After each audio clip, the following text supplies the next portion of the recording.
Sabe o que a Mútua pode fazer por você e sua família? A Mútua é parte do sistema Confea-CREA, que atua para valorizar os profissionais das áreas tecnológicas. Ela é o braço direito que apoia esses profissionais quando eles mais precisam. Com um programa de inclusão, previdência complementar, planos de saúde, seguros e financiamentos, além de benefícios exclusivos para mulheres e pessoas com deficiência. Agora você já sabe, a Mútua é uma parceria para o seu futuro. A Mútua é para todos.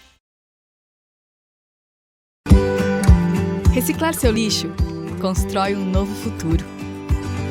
Reforçar modelos de mobilidade constrói um novo futuro. Fazer da tecnologia ferramenta constrói um novo futuro. Se capacitar para o novo constrói o seu futuro. 80ª Semana Oficial de Engenharia e Agronomia, projetando caminhos para o futuro do Brasil. Nós somos apaixonados por inovação. A inovação genuinamente brasileira, que nasce em universidades, centros de pesquisa, startups e em empresas de qualquer porte. Temos as melhores condições de financiamento para apoiar o desenvolvimento de uma nova indústria. O futuro do Brasil é agora e nós estamos prontos. FINEP, uma empresa pública do Ministério da Ciência, Tecnologia e Inovação. Governo Federal, União e Reconstrução.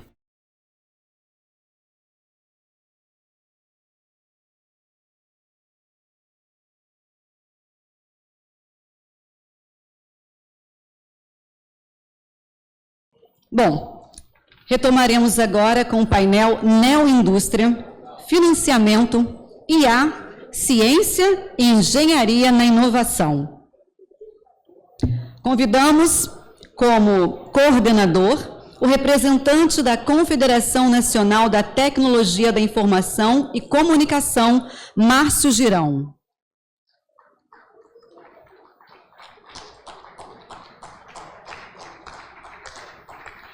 Como relatora, a representante do Sindicato dos Engenheiros da Bahia, Márcia Nori. Nori? Perdão, senhora Márcia Nori.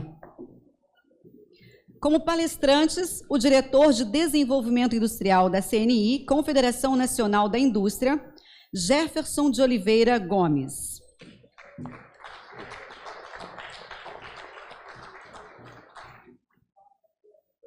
O representante da Engenharia pela Democracia, Miguel Manso.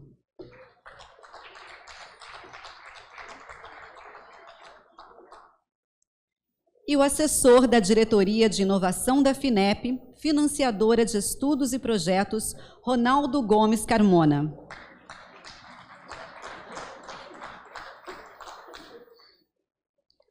Com a palavra, o coordenador Márcio Girão.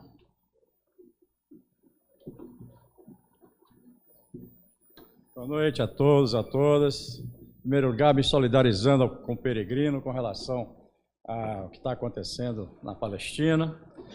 Em segundo lugar, vamos começar a trabalhar com esse grupo seleto de palestrantes que nós teremos a partir dessa mesa que trata da neoindústria, financiamento, inteligência artificial, ciência e engenharia na inovação. Só isso, né, pessoal? Eu vou ler aqui a ementa que que foi distribuída. As novas políticas, deixa eu afastar um pouquinho aqui, poder ler melhor. As novas políticas para o desenvolvimento nacional, oriundas do governo federal, culminando com o PAC, as 6 missões do CNDI e o Programa Brasileiro de Inteligência Artificial, o PBIA, né, ensejam uma condição absolutamente necessária e suficiente de integração entre a ciência e a engenharia na construção do arcabouço tecnológico para o sucesso destas missões. Quem sabe um dia o Ministério de Ciência, Tecnologia e Inovação não vai se chamar o Ministério da Ciência e Engenharia para a Inovação. Para mim, um nome bem melhor. O que pretendemos trazer neste tema para o Fórum é uma discussão que não se encerra nesta mesa, apenas se inicia, que deveria ter sido feita há 30 anos, mas que foi diluída na convicção de que os projetos nacionais de desenvolvimento seriam suficientes para levar o Brasil ao primeiro time das nações desenvolvidas. Nós tivemos um ministro, acho que foi até o Delfim Neto, que falou que os nossos projetos de desenvolvimento eram tudo obra de ficção. E, na realidade, de certa forma, ele tinha razão. Não foram, pois o que sempre se destacou foram textos bem intencionados e até muito corretos sobre nossas vocações nacionais, aliadas de projetos socioeconômicos para acelerar a geração de riqueza no país, ao mesmo tempo mitigando as desigualdades sociais que tanto nos humilham.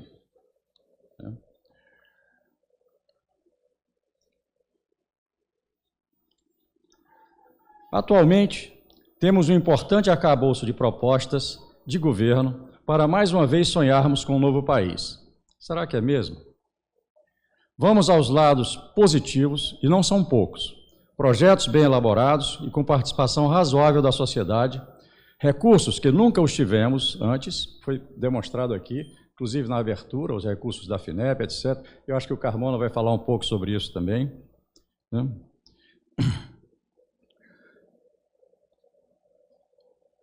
Disposição política e das muitas entidades afetas à questão, entre as quais o Clube de Engenharia do Brasil e este Fórum de Engenharia Nacional, para que dê certo. Mas são as condições apenas necessárias. Aí é que está o problema. É aqui onde o Brasil falha grosseiramente nos seguintes pontos. Eu não gosto, eu estava comentando até com o Jefferson, que eu não gosto muito de palestras em que a gente simplesmente mostra as estatísticas negativas do país. A gente fica meio deprimido, né? Sai daqui, né, assim, meio chateado e tal. Não é isso que eu estou falando. Podemos reunir este item como planejamento. Então, eu estava dizendo, é aqui onde o Brasil falha grosseiramente nos seguintes pontos. Os países que aceleram seu desenvolvimento as compreenderam, as elaboraram e planejaram reiteradamente em cada período, avaliando seus resultados e fazendo as necessárias correções de rumo. Isso que eu digo nas condições suficientes. Podemos resumir este item como planejamento das rotas tecnológicas para atingir no espaço e no tempo as metas propostas em seus planos nacionais.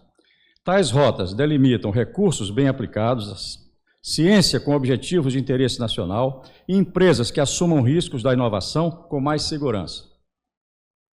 Institutos de Ciência e Tecnologia, as ICTs, que cumpram o papel que lhes foi projetado para integrar o conhecimento científico às necessidades tecnológicas das empresas. A Embrapi, onde a CNI foi a grande mentora, né, é um exemplo bem sucedido dessa utilização das ICTs. A própria CNI tem ICTs maravilhosas, eu cito a da Bahia, em homenagem aqui a Márcia Nória, que é a nossa baiana da mesa, que é o Cimatec, né, Jefferson. Urgentes medidas de transformar o ensino médio nas antessalas do ensino superior com jovens bem preparados para tal. Esse é um grave problema do país. Não adianta você dizer que as escolas de ensino superior são boas se as pessoas que ela recebe não estão adequadas, formadas adequadamente. Eu tenho um amigo, que foi até reitor da UFRJ, ele estava sendo reitor de uma escola particular e ela foi descredenciada pelo MEC. Ela foi descredenciada pelo MEC. Então, ele disse uma vez para mim, eu disse, o que aconteceu? Ele disse, Girão, a nossa escola aqui tem os melhores professores, tem um laboratório muito bom, mas os alunos que entram não são tão bons quanto a da UFRJ. E esse é um problema grave que está acontecendo hoje nas universidades públicas. As escolas públicas brasileiras entregam às universidades alunos que a gente sabe mal preparados. Isso é um lesa-pátria quase que para o país, né? E esse é um grande problema que nós temos. Levar as engenharias a um novo patamar de protagonismo no país, com investimentos vultosos e direcionados nas universidades, ampliação das encomendas tecnológicas do governo em compras públicas com as empresas genuinamente nacionais. Eu falo genuinamente porque existe um artigo na Constituição, 171, que foi quebrado no governo de Fernando Henrique, com a PEC, que rasgou o artigo 171, que definiu o que era empresa nacional. E que houve uma PEC que eliminou esse artigo. Então, hoje, qualquer empresa que tem aqui quase que um telefone e uma secretária vira uma empresa brasileira. Criar um ponto de inflexão na curva de jovens optantes pela engenharia, descrentes com a atual situação salarial dos engenheiros, condições precárias nas universidades públicas e parco incentivo aos professores das áreas técnicas. Esse é um problema gravíssimo dentro da universidade. Os alunos hoje não têm o elan, né, de se formarem. Existe um outro problema, eu sou do tempo, trabalhei na Promon Engenharia, em que os professores das universidades trabalhavam junto da gente. Lá eu trabalhei na Promon em São Paulo, e um professor me levou para dar aula de resistência dos materiais na Politécnica. Aqui, a gente tinha aqui os maiores técnicos de engenharia, os maiores cabeças da engenharia. Hernani Dias, que trabalhou comigo, foi o cara que projetou a Ponte Rio-Niterói. Eduardo Tomás, Fernando Venâncio era o cara que mais entendia de engenharia dinâmica no país, de análise dinâmica, né? E assim por diante. Hoje, os professores são quase todos tempo integral, não tem mais tempo para as empresas. Então, isso é ruim para as empresas e é ruim para os alunos, porque eles não transmitem as necessidades empresariais dentro da própria faculdade. Isso é um problema. Então, eu digo, e finalmente, já que eu estou com 2 minutos, mas não esgotando as possibilidades, promover por meio das suas agências de fomento, aqui estava a FINEP, e vai estar aqui com o Carmona, mas tem o BNDES, as FAPES e assim por diante, maior integração, promover por meio das agências de fomento, maior integração dirigida com apoio das rotas tecnológicas entre ciência e a engenharia. Afinal, cabe à ciência induzir a inovação por meio de suas pesquisas, mas são os engenheiros que, em geral, as aplicam em benefício da sociedade. Esse é o caminho da geração de riqueza. Ciência, aqui o Zé Roque fez uma palestra maravilhosa aqui, onde os cientistas já estão produzindo insumos para que amanhã venha a engenharia e transforme aquilo num produto para a sociedade. Eles mesmos, às vezes, fazem isso, né? Não precisa ser exatamente um engenheiro. Então, é isso a introdução desse tema. Eu diria o seguinte: menos diagnóstico, mais ação. O Jefferson me perguntou qual é o mote do final do que você vai falar, né, Jefferson? Eu digo, menos diagnóstico, mais ação. Menos estatística, mais ação. Nós precisamos de ações. E esse eu acho que é um dos grandes instrumentos que esse fórum, que está sendo conduzido aqui, muito bem conduzido e coordenado pelo Allen, nosso amigo Allen, pretende discutir com a sociedade brasileira, em especial com os engenheiros. Obrigado. Então, agora, eu passo a...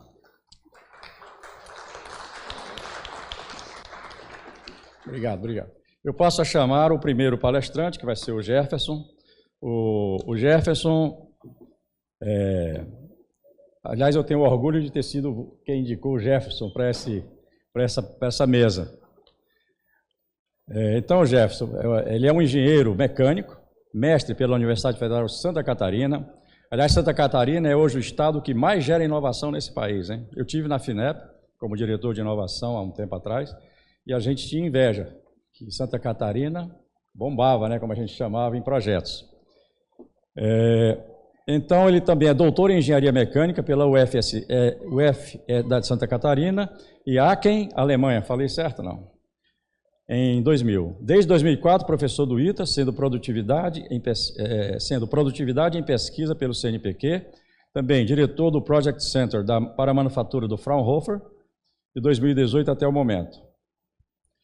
Foi responsável pela criação e implementação do Instituto Senai de Inovação, diretor do Senai de Santa Catarina, diretor-presidente do IPT de São Paulo, diretor nacional de Tecnologia e Inovação do Senai, diretor de Desenvolvimento Industrial, Política de Inovação Industrial, Econômica e Observatório Nacional da Indústria, da CNI até o momento. Então, com esse currículo substancioso, né, eu convido o Jefferson a fazer sua palestra.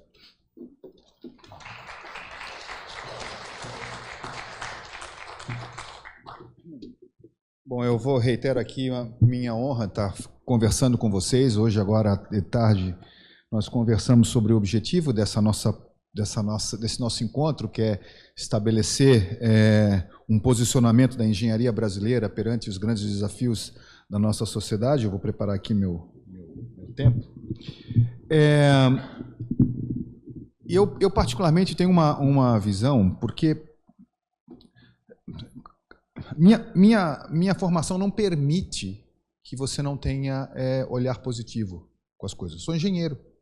Engenheiro não pode não ter posição de construir um copo. Pelo menos o copo, né? Nem o copo meio vazio. É o copo, já parte da engenharia. Você tem que construir. E é nosso trabalho resolver problemas, é nosso trabalho definir o modelo, o volume de controle, é nosso trabalho determinar quais são as entradas e as saídas, é nosso trabalho identificar quais são os indicadores, é nosso trabalho, faz parte do nosso dia a dia resolver desafios. E quando a gente olha para esse tipo de construção, e a gente coloca o Brasil como um local para fazer esses trabalhos, esses desafios, eu sempre acho que o Brasil é um local extremamente interessante para se pensar grandes soluções. Uma prova que ele tem feito isso. Eu sou de uma escola que não permite também. Eu sou do Instituto Tecnológico de Aeronáutica, que foi uma escola feita em 1947, feita para fazer uma fábrica de aviões. E o avião não era para fazer avião de guerra, era avião para fazer correios aéreos nacionais. Ou seja, o requisito de engenharia era completamente diferente do requisito de engenharia do processo tradicional que a gente pensa avião. Tanto é que a Embraer se deslocou como um grande produtor para a aviação civil e adianta para o setor militar. Eu fui aprender a fazer engenharia fazendo estágios num programa que era interessantíssimo. Lembrei muito do CNPEM hoje, que é o programa do reator nuclear brasileiro, o programa da Marinha, de produção de submarinos, e que a Federal de Santa Catarina, nessa época que eu fazia graduação, ela tinha inúmeros projetos com a Marinha. Em 1987. Ou seja, por favor, assim... E quando eu olho o Brasil do jeito que é hoje, porque a gente tem essa coisa de grandes discussões políticas a respeito do assunto, a gente não pode esquecer que tem uma região chamada Matopiba, que compõe norte do Brasil, centro-oeste do Brasil, nordeste brasileiro, que é o 4º produtor de grãos do planeta. Se fosse um país, seria o 4º maior país produtor de grãos. Isso é um absurdo. E assim, e o pior de tudo, para quem é da engenharia, a energia lá é monofásica, não é trifásica. Ou seja, se você quer aumentar a complexidade econômica, você necessariamente tem um exercício de engenharia. Como é que você vai melhorar a transmissão? Porque não é uma questão de geração e nem uma questão de distribuição, é questão de transmissão. Não vai acontecer transmissão com 7% de investimento no orçamento. Então você tem que produzir lógicas ao contrário. E vai ser produzido as lógicas ao contrário para geração de energia e distribuição de energia. Ou vocês têm dúvida disso? Se em 25 anos eles fizeram isso, vocês acham que nos próximos 25 anos não terá uma indústria pujante lá naquela região? É sério que não acredito nisso?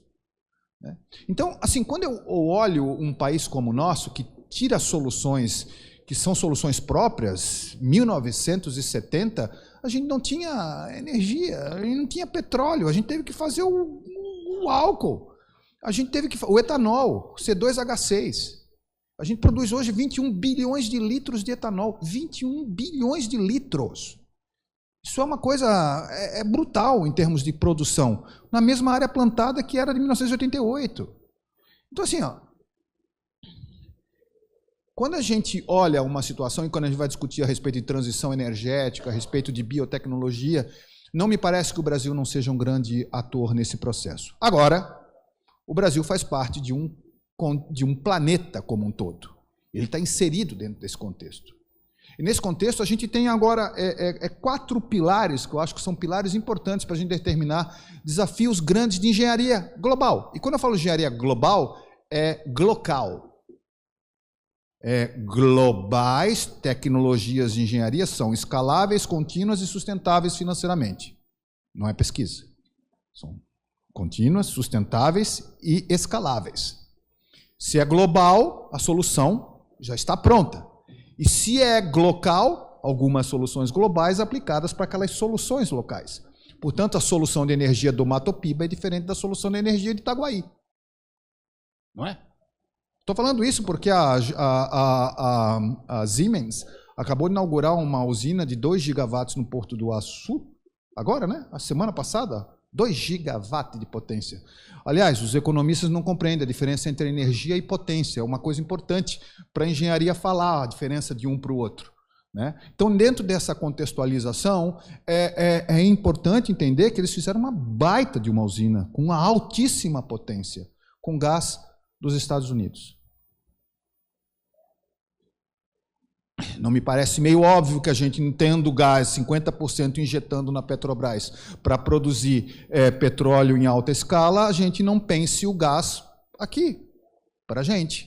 Então, se a gente fosse pensar em termos básicos, assim, de primeira frase, O gás brasileiro que a gente tem devia ser insumo, devia ser energia. Eu não estou nem falando na questão de sustentabilidade ainda.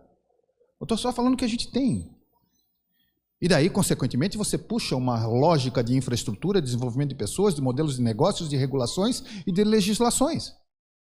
Mas primeiro você tem que ter a premissa. 2 gigawatts, trazendo gás dos Estados Unidos, nem de vaca morta é dos Estados Unidos. Pois é, e aí a gente começa a derivar, entende? Derivar quando a gente coloca algumas coisas básicas. Mas tem alguns detalhes que eu queria pontuar, que são pontuações mundiais. E aí, as discussões entre energia e transição digital se tornam extremamente coincidentes. Extremamente coincidentes. Parece que são separados, né? Mas não são. São bem próximos, diga-se de passagem. Então, eu acho que o primeiro ponto nevrálgico da questão é o que eu falei hoje de manhã. Isso é importante, gente. Em 2020, o número de pessoas com mais de 65 anos passou o número de pessoas com menos de 5. É uma população que vive bastante. Na década de 50, em que as famílias ricas da cidade de São Paulo, elas viviam em torno de 55 anos, hoje, na zona leste, na zona norte de São Paulo, são as zonas mais pobres, elas estão vivendo 67 anos. Eles vivem mais que os ricos viviam na década de 50, os super ricos. E o rico, hoje, que mora na Zona Oeste, ele vive em cerca de 83 anos, na cidade de São Paulo. São 14 quilômetros de distância entre 83 anos e 65 anos. Só 14 quilômetros. E essa diferença brutal de idade. Isso é um assunto sério. Mas, de todo modo, eles vivem mais. A taxa de mortalidade está mais para longe. A gente ainda não suplantou a ideia de passar dos 85, 90 anos de idade em média no mundo. Mas com os desafios em genética que estão aparecendo agora cada vez mais, a tendência é que nos próximos 20 anos a gente passe a casa dos 100. E se passa a casa dos 100, muda completamente a nossa lógica de sociedade, nossa lógica cultural, que ainda é baseada num religiosismo fortíssimo, que até que a morte os separe, as mortes não acontecem. Paralelamente a isso, nós vivemos uma profunda estagnação de taxa de natalidade. Eu sou natural do estado de Santa Catarina. No meu estado, que eu sou natural, a taxa de natalidade está em 0,8. 2 catarinenses não fazem 1 catarinense. No Brasil é 1,8. 2 brasileiros não fazem 1 brasileiro. Isso é forte. Então, se a gente não entender que esse processo de construção de sociedade necessita do mundo digital, necessita de um mundo que os equipamentos auxiliem na vida das pessoas, fica difícil a gente pensar conforme o modelo tradicional getulista da CLT tradicional. Não vai dar. Então, esse é um ponto. Guardem esse problema, que esse problema eu acho que é o ponto mais nevrálgico que a gente tem como sociedade mundial. Um outro ponto que eu também falei hoje de manhã, a população, quando começou a Revolução Industrial, há simplórios 200 e pouquinhos anos atrás, a gente está falando de uma população que consumia 5 kWh ano de energia. Hoje, 24 mil é a média, no Brasil é 25 mil, na Alemanha em torno de 80 mil. Quando eu pego a minha conta de luz, eu vejo claramente que a minha conta dá mais ou menos 300, 400 reais por mês. Isso significa dar 200 e poucos quilowatts. Significa que eu gasto ao longo do ano algo por volta de 3 mil kWh ano, tá bom? De maneira assim simplória para a gente facilitar. Se eu estou dizendo que a média é 24 e eu sou de uma classe social que é diferente, que é a mesma classe social de vocês, portanto vocês gastam bem mais que 24 mil, significa que nós aqui gastamos em torno de 40. Como é que eu posso gastar 4 mil de conta de eletricidade e 40 mil ao todo? Por 3 fenômenos. 3 fenômenos. E um que cresce exponencialmente. Um fenômeno clássico é transformação. Bom, mas para eu mexer esse meu óculos aqui, esse vidro, mais de 1.500 graus Celsius, o metal, mais de 600, 700 graus Celsius, o polímero, mais de 200 graus Celsius, isso é poder calorífico, sem contar as transformações. E cada vez mais, aliás, os povos são medidos hoje pela capacidade de PIB. E PIB nada mais é do que a capacidade de consumo. E se eu consumir mais, meu país é mais rico. Não é? É melhor o meu país, se o meu PIB é maior. PIB é consumo. Consumo é energia. Ponto. Simples assim. O outro lado é locomoção.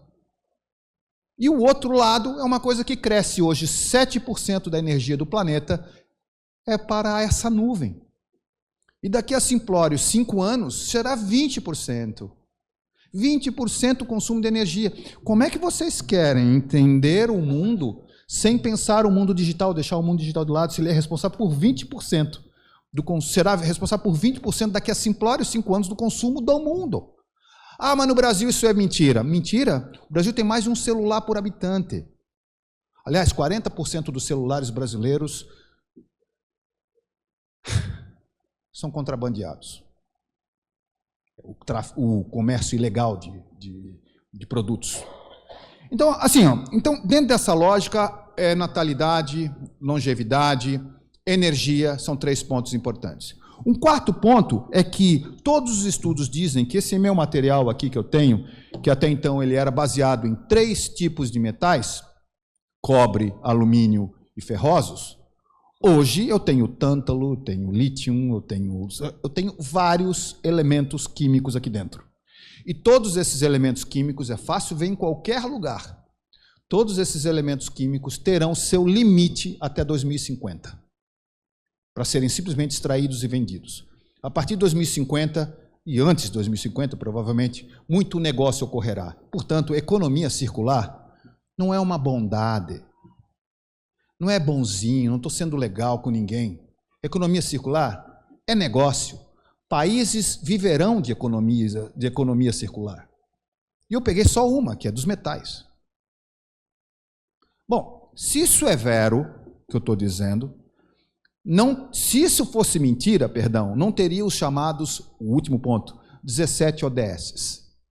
17 ODS, eu creio que não existe ninguém aqui nessa sala que seja contra. Não, eu tenho mais. Ele fala, deu 20 minutos, eu tenho mais 8 minutos. Dentro desse. Ele falou 20. Você falou 20? 20? Ela falou não. Mas, enfim, eu me balizei para 20 minutos. Então, dentro dessa contextualização, que eu acho importante, que eu até perdi qual era dos ODS, ninguém aqui é contra a fome, é a favor da fome, ninguém aqui é contra a poluição da água, contra a poluição. Alguém aqui é contra alguma coisa ligada aos 17 ODS? Não existe na face da Terra. Mas tudo bem, lembre-se que se eu fortalecer os 17 ODS, o que eu faço? Tiro 1,5 bilhão de pessoas da zona de pobreza. Para onde que eu os trago? Para a zona do consumo. E o que significa isso? 40% de alimentos, 40% de água, 50% mais de energia. Esses são desafios brutais de engenharia. Brutais. É muito bom ser engenheiro hoje em dia. E quando a gente olha para essa questão de engenharia, a gente tem que dividir que tem a engenharia que a gente imagina que exista, e é para isso que a gente gosta de formar pessoas, porque essas pessoas vão desenvolver as coisas novas. Ou então aqueles caras que estão lá no CNPEM, né, obviamente. Mas, enfim, essas pessoas construirão coisas novas. Mas essas coisas não são escaláveis, não são continuamente entregáveis, não são sustentáveis ainda. Então, por favor, cuidado quando você baseia economias novas em coisas que não existem ainda. Por exemplo, o hidrogênio verde. É só olhar a tabela periódica, ele está aqui em cima, um elétron de valência, ele vai reagir, vai fazer corrosão intergranular. Você faz qualquer máquina com hidrogênio verde, mas e depois, de 3 anos, de 4 anos? E a questão de SAF, se o Brasil produz 21 mil bilhões de litros de SAF, quanto é que o Brasil deveria produzir se as normas de aviação foram cobertas até daqui a 5 anos? Vai ter que ter 25% de SAF no planeta. Sabe quanto significa isso em produção de querosene no planeta? Hoje nós produzimos 400 bilhões de litros de querosene no planeta. Daqui a 5 anos serão 600 bilhões de litros. Significa que a gente vai precisar de 180 bilhões de litros. O mundo conseguiu produzir até agora 1 bilhão de litros. Haja terra, haja planta, porque etanol é C2H6. Querosene é C10, C12. Portanto, a lógica da construção é diferente, eu tenho que planejar. Isso é muita pesquisa, muito desenvolvimento, muita coisa relacionada a isso. E para isso eu tenho que brigar pelo FNDCT, para essas coisas de saúde, tudo que eu posso envolver, coisas que eu ainda não consigo escalar continuamente sustentável. Então o desafio de engenharia para esse pessoal é outro. É dinheiro de subsídio, é dinheiro alavancado, é muita coisa diferente. Já o dinheiro relacionado à construção de engenharia para o que a gente tem hoje, resolução de problemas de hoje, a gente está falando de infraestrutura. E temos infraestrutura? Vocês sabem que na área de TI, o Brasil, nos últimos 3 anos, triplicou a quantidade de trabalhos de TI? Sabiam disso? Triplicou. Não é um orgulho? Falta gente nessa área. Triplicou a quantidade. Só que tem um detalhezinho. A gente multiplicou por 10 a quantidade de serviços de TI importados. Se o Brasil quer ser alguma coisa neste mundo, ele tem que ser competitivo nesse serviço. E para ser competitivo nesse serviço, ele tem que ter latência baixa. Para ter latência baixa, você precisa de data center. Não é uma discussão se data center gasta mais ou gasta menos. É uma questão se você quer estar nesse mundo e quer disputar esse mundo. Afinal de contas, nós somos 26 estados. Quantos países são na comunidade europeia? 26. Nós somos uma comunidade europeia. Então, se a gente quer integrar todo mundo, o mundo digital é o que nos integra. Se a gente quer atender remotamente um paciente no SUS fazendo uma ultrassonografia lá na Amazônia, como o HC fez semana retrasada, é por meio de muito data link. É por meio de muita inteligência artificial. É fato. Se a gente quiser ter essa nossa capacidade, precisa ter data center. Bom, mas, enfim, infraestrutura é importante. Mas aí corre um risco. Vocês sabiam que pequena e média empresa não consegue mais contratar ninguém de TI? Pequena e média, eu não estou falando da grande. Pequena e média não consegue contratar uma pessoa de TI. Aliás, tem muita dificuldade. Aliás, estão com muita dificuldade de contratação para quem trabalha na indústria. Sabe o que está surgindo no planeta todo? Os chamados assistentes de AI. Assistentes de inteligência artificial. Perceba que assistentes de inteligência artificial que não existiam em 2024. Muito respeitosamente, minha amiga, você já usou o Claude? Claude. Recomendo todo mundo aqui usar o Claude. O Claude faz uma baita de uma ata da reunião e, além disso, ele fala assim, ó, olha esse assunto que vocês discutiram, tem gente que está discutindo ontem, estava discutindo em tal local do planeta, outro tal... Agora, assistente de AI. Isso está crescendo, e se está crescendo, como é que a gente faz? A gente tem gente para isso? Então, infraestrutura, gente, modelo do negócio. Se a gente quer discutir basicamente sobre modelos de negócios, que tipo de modelo de negócio para energia a gente vai discutir para o Matopiba? É o mesmo do operador nacional aqui que tem? A gente vai continuar com essa mesma discussão? O mesmo modelo? Não tem nada para ser modificado? E, fundamentalmente, para finalizar aqui a minha prova, não existe nenhuma chance de a gente evoluir sem desenvolvimento de regulações e sem desenvolvimento de legislações. E, para isso, o meu colega hoje de manhã foi muito claro, a gente não tem representatividade dos engenheiros. Se você quer representatividade, você tem que buscar muito essas relações com as legislações. Porque as regulações a gente até consegue. Eu tive a honra de ser presidente do IPT e lá eu aprendi muito sobre regulações. 19 minutos, 15 segundos. Muito obrigado pelo tempo de vocês.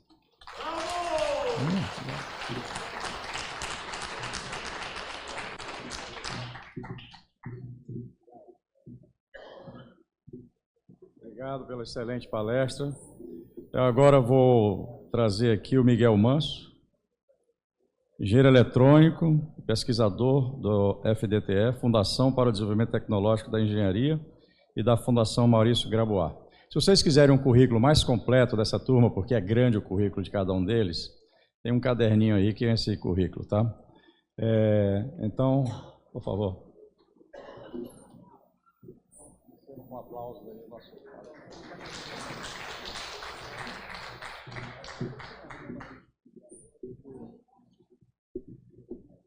Bom, boa noite, já quase, né? Boa tarde, boa noite.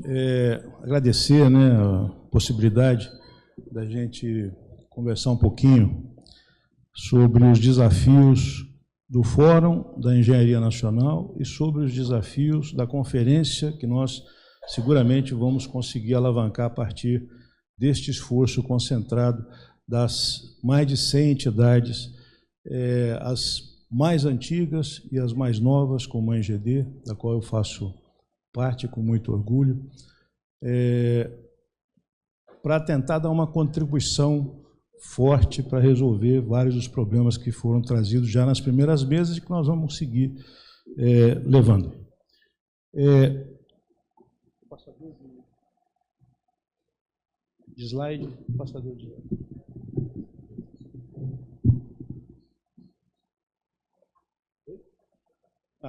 Vocês que vão passar aí, né? Tá. Bom, não anterior, por favor. Eu sou diretor de políticas públicas da ENGD, coordenei a primeira conferência nacional, conferência livre, preparatória para a 5ª conferência CNTI. Vejo aqui o nosso Fernando Riso, que fez um trabalho magnífico de realização da conferência, lá do CGE, né? E debatemos por alguns dias a ciência e tecnologia lá em Brasília, né? E a gente constata, obrigado, a gente constata, quando sai a resolução da conferência, e você vai ver quantas vezes tem a palavra engenharia nos 2 livros da conferência, você vai encontrar 1 ou 2 vezes a citação da palavra engenharia. E como já foi dito, não se pode fazer nada, praticamente hoje, no mundo da indústria, no mundo da saúde, no mundo da agricultura, sem engenharia, né? Então é um desafio muito grande que nós temos e nós estamos dando um passo muito importante no sentido de constituir o nosso fórum. Eu comecei, eu nunca meu primeiro emprego foi lá no IPT, em 79. Fui montar lá, junto com o engenheiro Raduan, o primeiro laboratório de análise de dispositivos elétricos, certo? E, na época, o grande problema da cidade de São Paulo, a maior cidade do Brasil, é que chegava 4 horas da tarde, 5 horas, o pessoal começava a ligar a energia e a queda de tensão lá embaixo, certo? Arrebentava os equipamentos eletrodomésticos de todo mundo.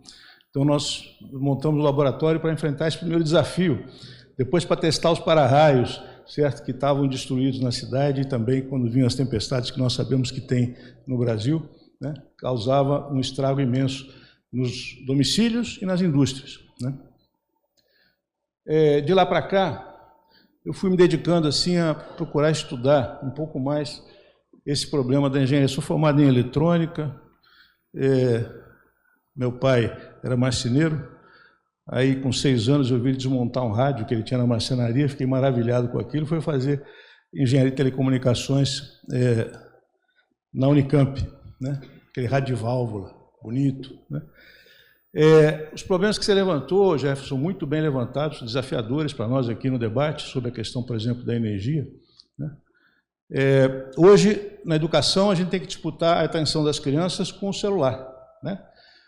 Com as telinhas, né? Mas essas telinhas, até a década de 90, faltava um LEDzinho. Já se fazia o LED amarelo, o LED vermelho, mas não tinha o LED azul. O LED azul precisa de um nível de energia eletrônico mais alto, né?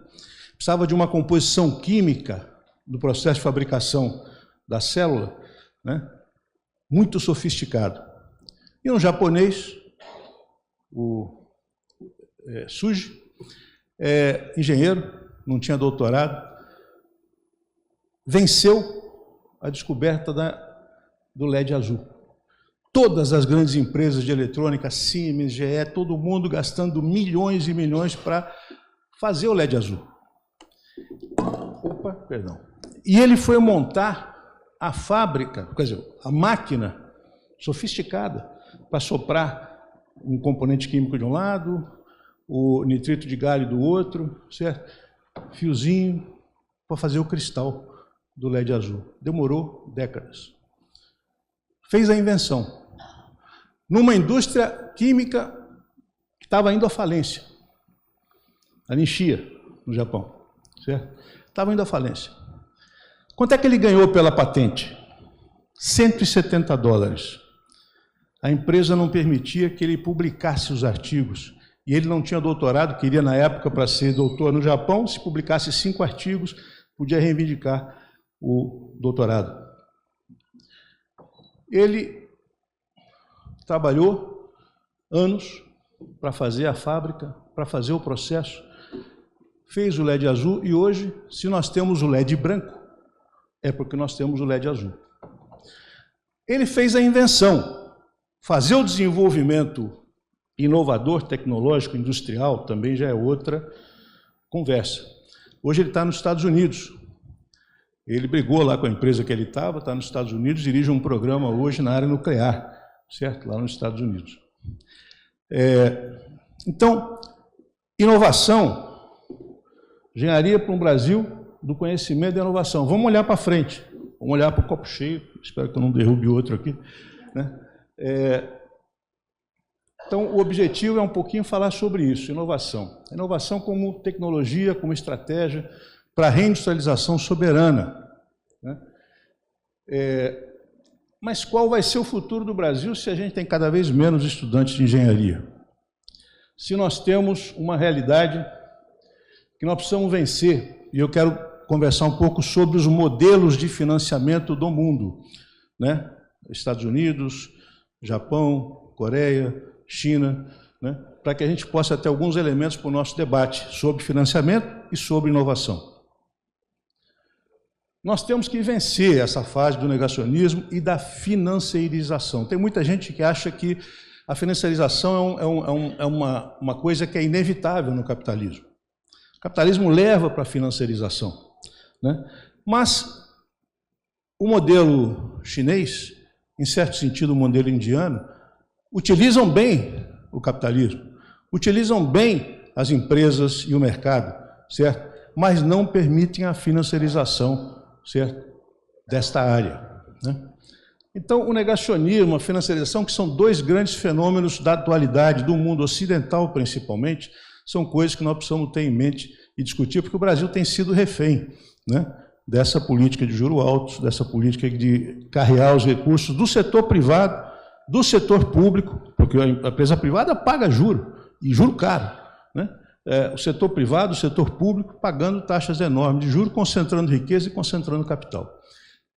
Nós temos desafios estruturais importantes. O setor privado brasileiro investe pouco ainda, 0,5%.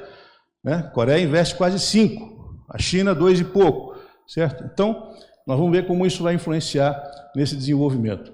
As nossas empresas ainda, por uma necessidade de sobrevivência, não é uma crítica não, elas têm que importar tecnologia, certo? Elas não conseguem, quer dizer, disputar minimamente no mercado global. Se você não tem uma política nacional de geração de inovação e de investimento nessa área, você deixa as empresas privadas e públicas, certo, reféns de buscar tecnologia fora. É um grande desafio. Nós temos esse problema, né, da capacidade fiscal do Estado. Todo mundo sabe, nos Estados Unidos, em qualquer lugar, o Estado é o indutor do desenvolvimento, é o financiador do desenvolvimento, seja através das compras públicas, seja através dos investimentos mesmo, dos fundos, né, que são utilizados para esse financiamento. Se nós não temos uma capacidade orçamentária, certo, de desenvolver esse investimento, quer dizer, como é que nós podemos falar em inovação? Problemas institucionais. Nós temos ainda hoje, apesar do esforço do atual governo, que é magnífico, o esforço do presidente Lula, da ministra de Ciência e Tecnologia, que recuperou os recursos do FNDCT, né? Nós temos ainda um problema de coordenação. São 13 ministérios que têm programas de inovação, certo? E não há uma coordenação ainda bem azeitada, certo, dessa política de desenvolvimento, apesar dos esforços do MINC, do Ministério da Indústria e Comércio, apesar dos esforços do MCTI, mas a saúde, a educação, todos eles têm planos e políticas e recursos, quer dizer, para gerar inovação. Falta um pouco de centralização e de coordenação nesse planejamento. O problema da burocracia, que foi abordado muito bem pelo Jefferson, né? Quer dizer, dificuldades aqui, e outros palestrantes que falaram aqui, né? As patentes, os registros, os processos de liberação são muito lentos ainda no Brasil. Eu tive uma experiência, o ministro Mercadante, que hoje é presidente do BNDES, foi ministro de Ciência e Tecnologia do governo da Dilma. Eu fui lá levar uma reivindicação, quando ele assumiu, dos secretários de Ciência e Tecnologia do Brasil. Tinha uma associação. E eles queriam que o Instituto de Patentes do Brasil viesse para o Ministério da Ciência e Tecnologia, não ficasse no Ministério da Indústria. E o mercadante me disse, não vai ser possível. Mas por quê? Porque 3 escritórios de advocacia nomeiam, via Comissão de Relações Exteriores do Senado, nomeiam os dirigentes do Instituto de Patentes. Aí um cientista brasileiro, um pesquisador brasileiro, demora 2 anos para registrar uma patente, 3 dias depois ela está registrada no Japão, nos Estados Unidos, com os mesmos erros de grafia do projeto original.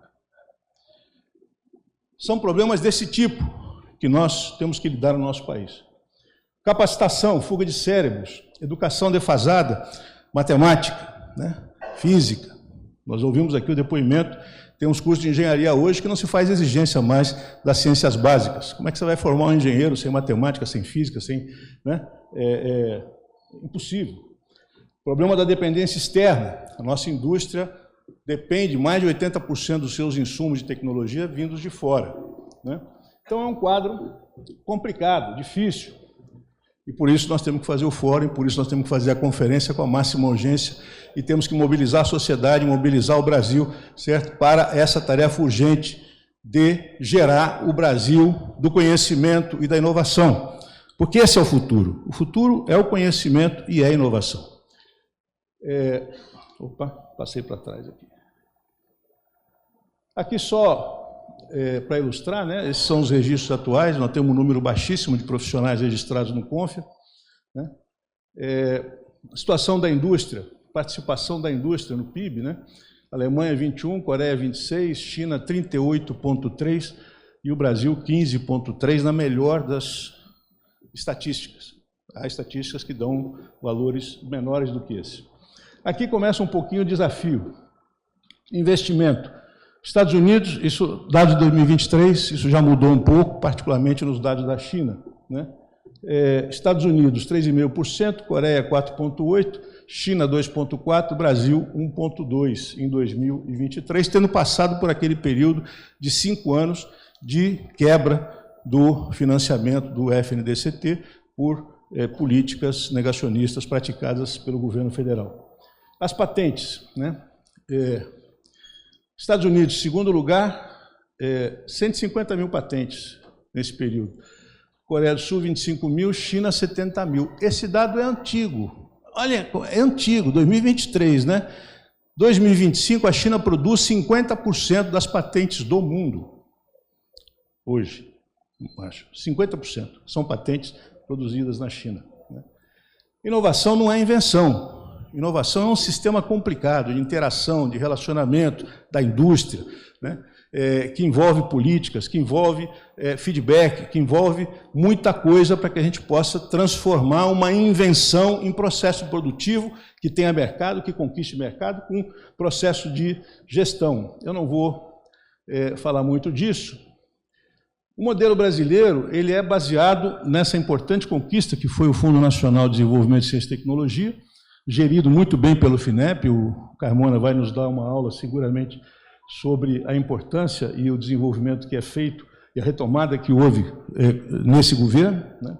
O BNDES, que tem cumprido um papel importantíssimo, mas veja só, o BNDES trabalha muito, e o próprio FINEP, em algum nível, trabalha um pouco com essa lógica dos fundos de garantia, que tem um pouco a ver com a lógica da financiarização. Nos países capitalistas, em geral, o pessoal pega os fundos, né, e usa como instrumento garantidor para fazer empréstimos para que o setor industrial, para que o setor produtivo possa realizar o seu desenvolvimento tecnológico, né? Acaba sendo um negócio também um pouco travado, no sentido de que a inovação ela tem muito risco. Por que a indústria tem dificuldade em investir em inovação? Vamos reclamar da indústria que ela tem que investir mais, e realmente tem que investir mais em inovação, né? Tem que ter política para isso, mas a indústria está atrás, a empresa privada está atrás do lucro o mais rápido possível, porque ela vive disso, né? E a inovação exige risco, exige errar. O japonês que inventou o LED, certo? Foi quase demitido 3 ou 4 vezes, porque a empresa que ele trabalhava estava quase quebrada, não queria continuar investindo na pesquisa dele, né? Ele teve que resistir pessoalmente, né, para sustentar a pesquisa dele, para poder sobreviver. O estudo que ele já tinha anos de vida dedicado a ele, né?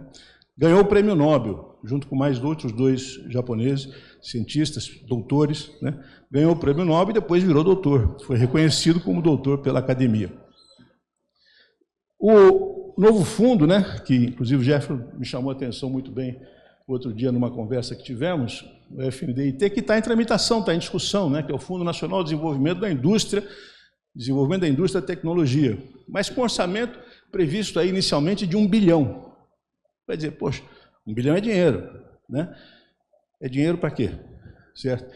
Para realmente sustentar, quando a gente fala, por exemplo, de Coreia, quando fala de China, quando fala de Singapura, que é uma ilha, certo? Lá se fala em dezenas, centenas de bilhões para inovação, para formação, para requalificação de quadros. Só o investimento que Singapura está fazendo nos últimos anos para requalificar os seus engenheiros já formados, né, é uma dinheirama. Então, é pouco recurso ainda. Os fundos setoriais, né, que são administrados pelo Fundo Nacional e também as FAPs, tudo isso soma. Mas a verdade é que tudo isso é muito pouco. Para as necessidades, o estudo somado vai dar aquele 0,5%, certo? Quer dizer que não consegue alavancar o nosso desenvolvimento científico. A Estratégia Nacional de Ciência e Tecnologia está muito bem postada, a Embrapi tem um papel fundamental, muito importante, para desenvolver o setor empresarial, mas que atende às coisas mais de curto prazo, né? Aquela dor que a empresa tem, que precisa mexer alguma coisa para inovar, para desenvolver, mas essas coisas que são mais disruptivas, elas exigem outro tipo de financiamento, de suporte, né? Aqui o que está sendo praticado, eu vou pular isso porque seguramente o Carmona vai explicar isso um pouco melhor, né? Os números aí aplicados em 2023, 2024, 2025 do FDCT. E aqui eu queria também, só vou deixar apontado para vocês, o Wallace Moreira é hoje diretor de desenvolvimento industrial do Ministério da Indústria, é um grande parceiro, é uma cabeça. E ele fez um trabalho para estudar o modelo coreano para o Tribunal de Contas da União. Veja que interessante. Foram estudar, certo? Quer dizer, e é um trabalho muito bem constituído. Eu vou deixar depois aí disponível para aqui no site aí do fórum, certo? Recomendo que leiam, porque é o processo histórico, certo? É um bom estudo sobre o desenvolvimento do modelo coreano, da Coreia do Sul, que no Brasil foi, assim, muita referência, e ainda é referência nos dias de hoje, né? Mas que é um modelo que tem as suas dificuldades. Isso aqui revela bem, é um gráfico que eu queria chamar a atenção. Aqui embaixo é o número de doutores, certo? No eixo X. No eixo Y, nós temos o percentual do PIB. Aí vocês reparem ali, bom, Brasil, claro, não faz parte desse gráfico, infelizmente, né? Mas vocês veem aí, certo, a Coreia do Sul, nos anos 2000, o salto que ela deu para, tá lá em cima, né? Mais de 4%, 4,5%, quase 5% de investimento de percentual do PIB, e a quantidade de doutores formados. Porque, claro, nem todo mundo é um Nakamura, um Suji que vai inventar, certo? Descobrir a máquina para produzir o LED azul. Quer dizer, você tem que colocar muito recurso, formar muito doutor, né? Não só formar muito engenheiro, mas formar muito especialista, muito doutor, né? Para poder colocar isso à disposição da economia, da indústria, das empresas públicas e privadas, para poder fazer esse desenvolvimento. Nós estamos fora desse mapa, infelizmente. Tem caído a quantidade de engenheiros, mas tem caído também, tem ficado de maneira sofrível a quantidade de mestres e doutores. Então, nós precisamos, de fato, não só trazer, repatriar os cérebros, o Ministério, a ministra Luciana está procurando, e o Ricardo Galvão procurando fazer políticas públicas para trazer de volta os nossos cérebros, né? O nosso querido Diego, presidente do Grêmio da Poli, chamava a atenção de que nós não podemos exportar o futuro do Brasil, né? Então, quando você exporta o cérebro, você está exportando o futuro do Brasil, né? Você está deixando com que o conhecimento vá embora. Aqui também não vou comentar, porque vocês podem ver depois, mas apenas registrar, 70, 90, a Coreia do Sul, né, estava muito abaixo do Brasil, como a China também estava muito abaixo do Brasil, e hoje a realidade é outra, exatamente por conta do investimento, das políticas que fizeram de investimento na educação, na ciência, na tecnologia, na formação de profissionais, de mestres, doutores, né, que possibilitou um grande salto à frente. Aqui eu queria chamar a atenção o seguinte, veja só, lá na Coreia, eles fizeram uma legislação, ato sobre prevenção de divulgação e proteção tecnológica industrial. Que é aquilo, né? Todo mundo quer transferência tecnológica, mas fazer transferência tecnológica nem todo mundo quer fazer, né? Quer receber transferência tecnológica, dar transferência tecnológica é mais complicado. Quando a gente permite ou faz uma política industrial que não case investimento, subsídio que é dado pelas fontes de financiamento públicas, certo? Para inovação, para o desenvolvimento, com manter a propriedade das empresas, nós corremos o risco de estar formando grandes empresas, desenvolvendo grandes empresas, inovando grandes empresas, certo? Que depois serão expatriadas, que serão, né? Eu moro no Ipiranga, bem em frente, meu apartamento é bem em frente à antiga fábrica de caminhões da Ford, do Ipiranga, uma das primeiras que se montou no Brasil, né? Hoje é o Shopping Moca, é um shopping, né? Nós não só fizemos o pró-álcool, nós fizemos o motor a álcool. O professor Cursini foi meu professor lá na Universidade de São Carlos, na Escola de Engenharia, certo? E fizemos o motor bicombustível, e fizemos o motor flex. É tão boa a nossa engenharia de motores que a Ford hoje é dirigida pelos engenheiros brasileiros nos Estados Unidos. Então, esse problema de como você faz política industrial e como você defende o conhecimento, né? Pesquisas, patentes, né? E os cérebros, o saber fazer, que está depositado nas pessoas. Se você não defende a sua indústria, se você não defende o desenvolvimento do saber fazer, esse saber fazer vai para outro lugar. E a gente vai receber mais algumas fábricas agora chinesas, né? Nós sabemos fazer motor, nós sabemos fazer câmbio, aliás, quem inventou o câmbio automático foram os brasileiros, certo? Nós sabemos fazer praticamente as melhores fábricas de ligas leves de motor, né? Metal leve, foi vendida, internacionalizada, não é isso? E vai junto o conhecimento, vai junto a engenharia, vai junto as ideias, os projetos, tudo aquilo que foi desenvolvido, certo, pela engenharia brasileira. Os coreanos resolveram dessa maneira, no sentido de impedir, certo, essa evasão, né? Então, para você vender, como nos Estados Unidos, para você vender uma empresa de tecnologia nos Estados Unidos, a China pode querer comprar à vontade, que os Estados Unidos não vai vender, certo? Então, as coisas têm que ser muito bem vistas, né? A China, eu queria apenas, sim, não sei quanto tempo eu tenho, mas a China, eu quero discutir um pouquinho a China, porque todos nós, né, sabemos, a China, durante 30 anos, de 70 até quase os anos 2000, fez a tal política de abertura, né, trazer as grandes companhias, grandes empresas, né, acabou? Não, eu vou concluir. Não, eu vou concluir.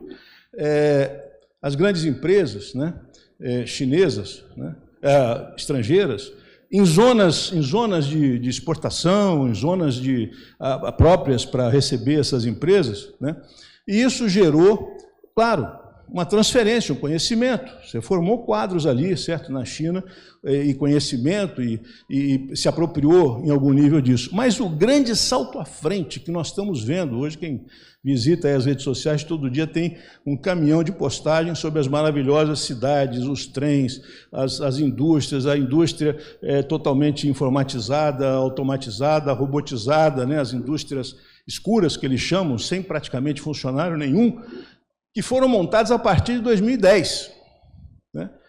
Mas foram montadas com uma outra lógica, foram montadas com a lógica do que os chineses chamam os grandes fundos governamentais. Criaram um fundo soberano chamado GGF, né?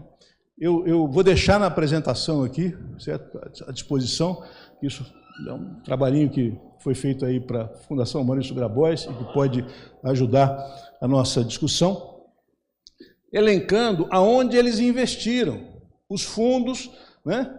E aí, eu queria apenas que nós retivéssemos essas duas questões. Nós temos muita coisa, mas faltam, na minha opinião, Carmona, Jefferson, Márcio e amigos, faltam dois grandes instrumentos. É a criação desses fundos soberanos e de um fundo para a inovação.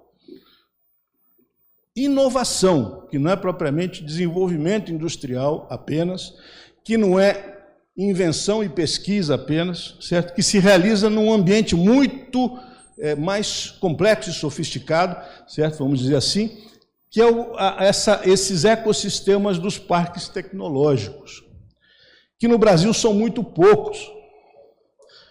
É a última apresentação. Então, veja só, novos parques tecnológicos de 2014 a 2023 na China. A China montou mais de 200 parques tecnológicos. E o parque tecnológico não é uma zona industrial, não é uma coisa para receber startup, é uma coisa um pouco mais complexa lá, junto à universidade, junto à academia. A Academia de Ciências chinesa,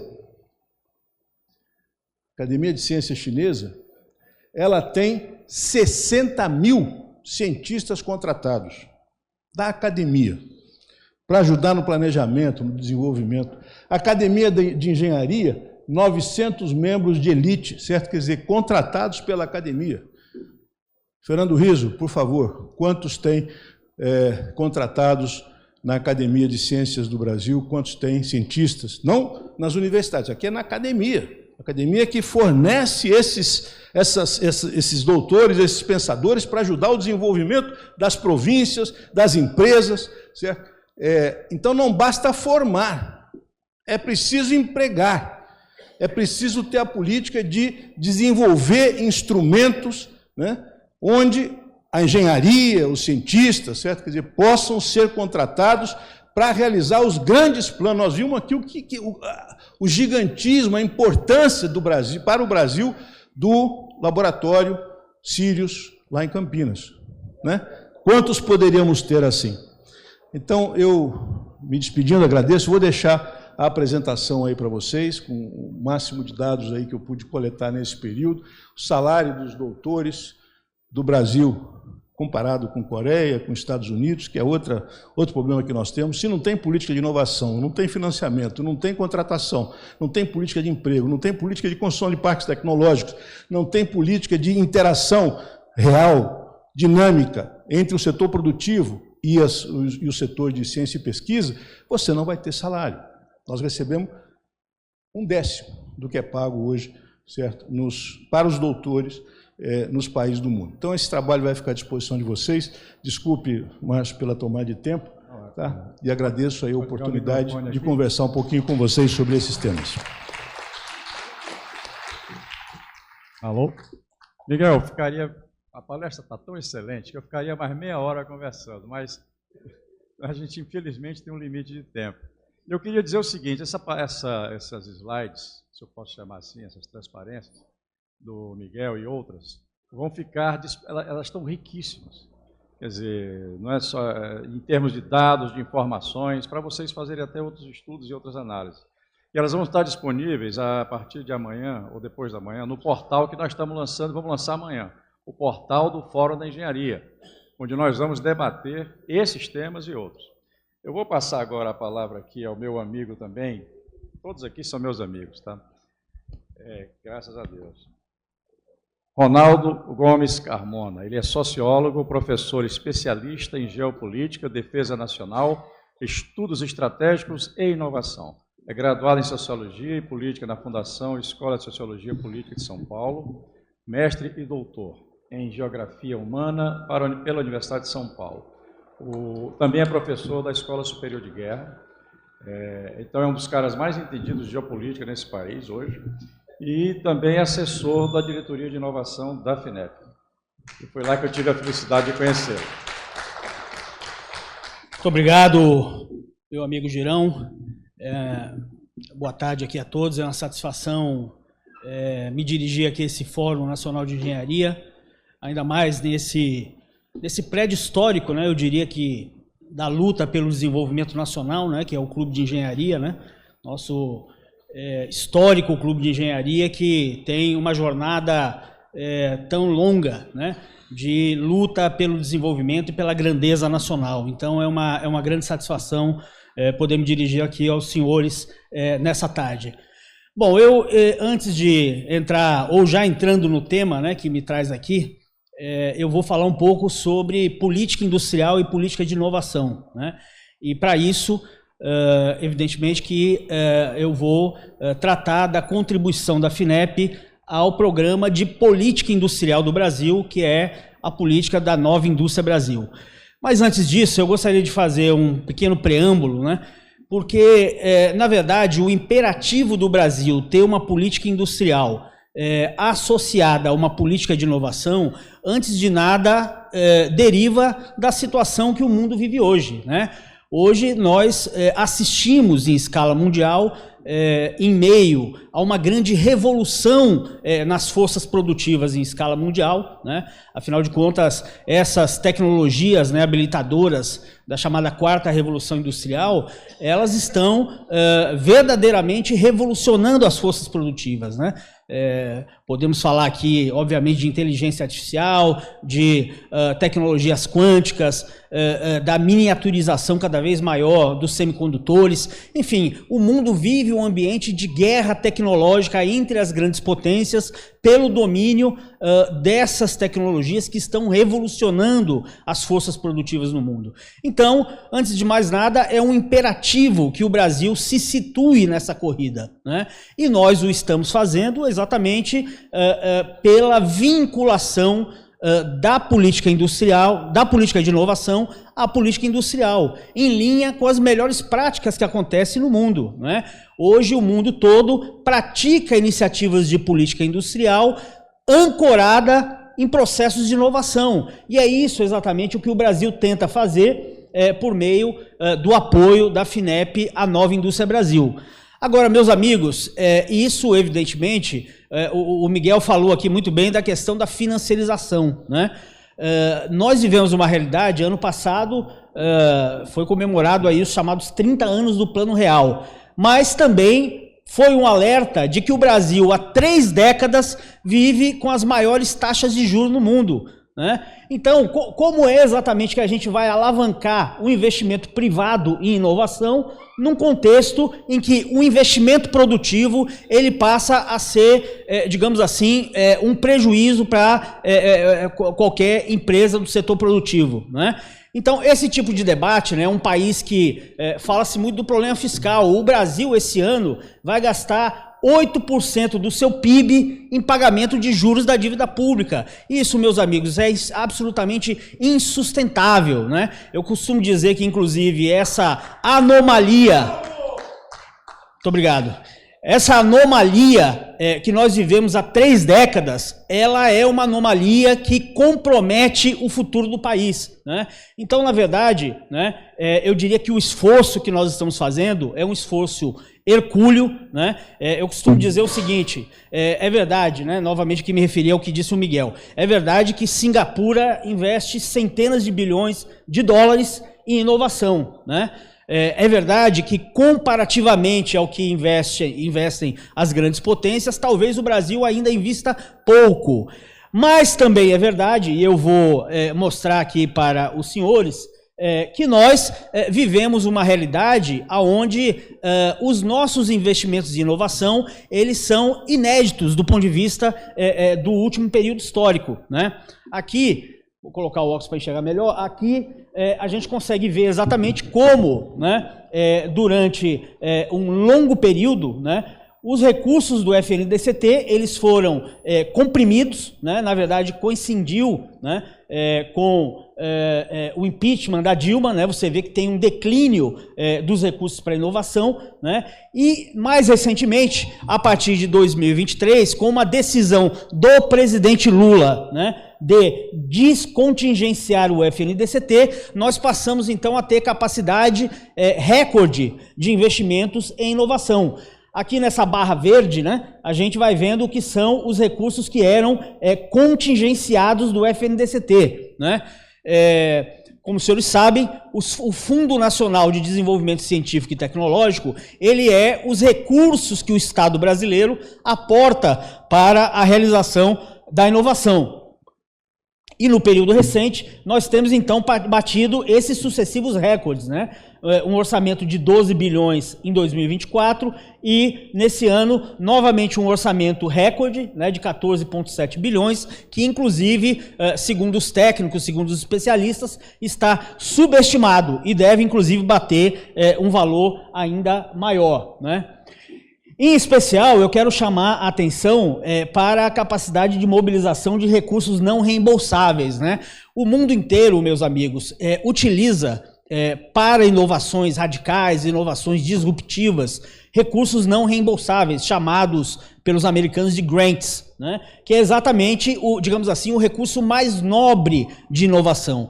No caso brasileiro, né, o crédito à inovação, ele existe basicamente por conta dessa anomalia macroeconômica que eu falei que o país vive, né? Nós aqui, por termos, né, taxas de juros absurdas, nós conseguimos viabilizar a modalidade de crédito para a inovação.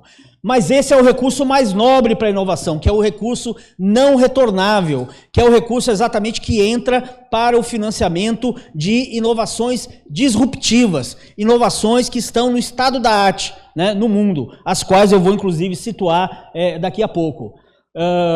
Nós então temos números bastante importantes, né, de subvenção econômica às empresas, né? Os próprios recursos de crédito, eles vêm também sendo bastante elevados, né? Na casa de 22 bilhões de reais em recursos de crédito às empresas, ao setor produtivo, entre 23 e 24, né? Isso aqui também é muito importante, esse gráfico, porque isso aqui mostra exatamente a demanda do setor produtivo por inovação.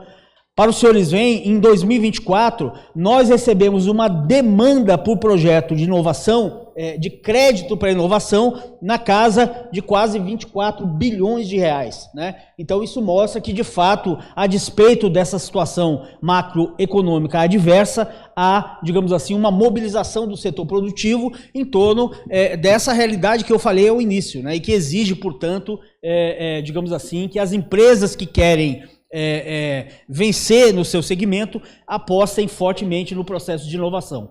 Bom,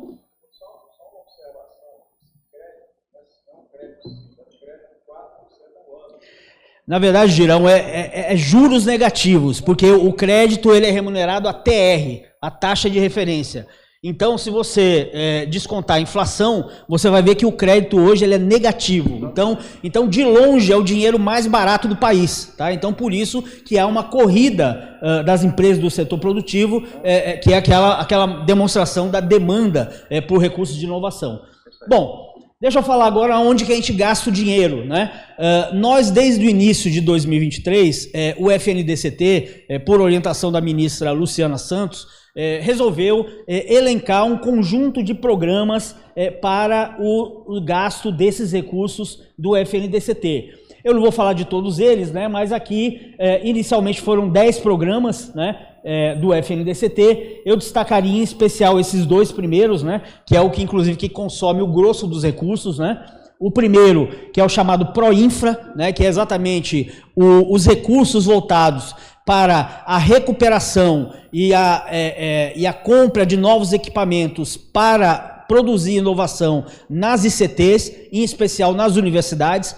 Esses recursos são muito importantes porque, com essa crise fiscal que o país vive, a situação de financiamento das universidades ela é muito difícil, né? Então, em alguma medida, esses recursos eles são representativos da recuperação das nossas ICTs, do nosso Sistema Nacional de Ciência, Tecnologia e Inovação. E eu chamaria atenção também para o programa 2, né, que é o programa Mais Inovação, né, que é exatamente o programa de investimento diretamente no setor produtivo, né. Os senhores tiveram uma palestra hoje à tarde sobre o Sirius, né? Está ali o programa 8, apoio a projetos estratégicos nacionais. Nós estamos apoiando agora uma segunda fase do Sirius, né? Uma expansão do Sirius, assim como o laboratório de biossegurança de nível 4, que vai ser o primeiro laboratório dessa classe no hemisfério sul e que também está em construção. Não sei se o Zé Roque falou aqui, mas também está em construção por parte do Sirius, né? Bom, recentemente, esse mês de maio, nós tivemos uma reunião do FNDCT que incorporou 2 novos programas. Um ligado à inteligência artificial, que é o chamado PIBIA, Plano Brasileiro de Inteligência Artificial, e um outro programa relacionado à questão dos desastres climáticos, né, chamado SOS Clima. Bom, a FINEP na NIB, né? Nesse período, né, de 2 anos e o primeiro trimestre de 2025, a FINEP, com contrapartidas empresariais, ela apoiou um total, mais de 2.500 projetos de inovação, totalizando um investimento na casa de 34 bilhões de reais, né? É certo que isso não chega a centenas de bilhões que outros países estão investindo, mas, meus amigos, para a nossa realidade, eu mostrei aqui no primeiro slide, para a nossa realidade, onde os investimentos do FNDCT no governo passado, por exemplo, estavam ali na casa de 2 bilhões de reais ano, então, realmente, nós estamos avançando substancialmente e, por certo, precisamos avançar mais. Então, esse é o financiamento da FINEP em torno das chamadas 6 missões de política industrial, né, que todos os senhores aqui conhecem, né? Então, esse é o valor, né, 34 bilhões em 2.500 projetos de inovação. Em especial, eu me referi aqui ao programa 2, né, porque o programa 2 é exatamente o programa voltado para a inovação no setor produtivo. E, no caso, inovação com base em grants, né, com base em recursos não reembolsáveis. Aqui eu listei exatamente as chamadas, né, que estiveram em execução entre 24 e 25, né, que mobilizaram quase 2 bilhões de reais, exatamente em áreas, digamos assim, nós estamos fazendo o que o mundo está fazendo, né? Nós estamos financiando, por exemplo, desenvolvimento de semicondutores. Nós estamos, eu vou falar ao final aqui alguns exemplos, mas o que nós estamos fazendo está em linha com o que o mundo está fazendo em termos de política industrial associada à política de inovação. Então, eu quero terminar exatamente me referindo a alguns projetos, né? Porque aqui também tem um problema, meus amigos. Muitas vezes, os projetos que nós apoiamos do ponto de vista da FINEP, que são projetos, inclusive, vários deles disruptivos, né? Vou citar aqui alguns exemplos. Muitas vezes, a sociedade brasileira ela não toma ciência. Nós discutíamos, não é, Jefferson, outro dia lá na mobilização empresarial pela inovação da CNI, a importância da sociedade brasileira ter consciência desses investimentos e dessas capacidades disruptivas que o Brasil está criando com recursos do FNDCT, exatamente para que a gente tenha capacidade de ter consciência, do ponto de vista da sociedade brasileira, que não só não se pode cortar recursos do FNDCT, sobretudo em linha com essa situação que a gente vive no mundo, como é preciso também enfrentar a condição de incrementar ainda mais esse recurso, né? Então, nós precisamos claramente demonstrar para a sociedade o que está sendo feito para ter esse apoio para exatamente os investimentos do FNDCT. Então, eu vou citar aqui rapidamente os apoios que nós estamos fazendo do ponto de vista dos projetos e que realmente tem representado, sobretudo, o enfrentamento, meus amigos, de grandes vulnerabilidades brasileiras, né? Aqui, por exemplo, eu vou falar do agro, né, da missão agroindustrial, da missão 1 da NIB.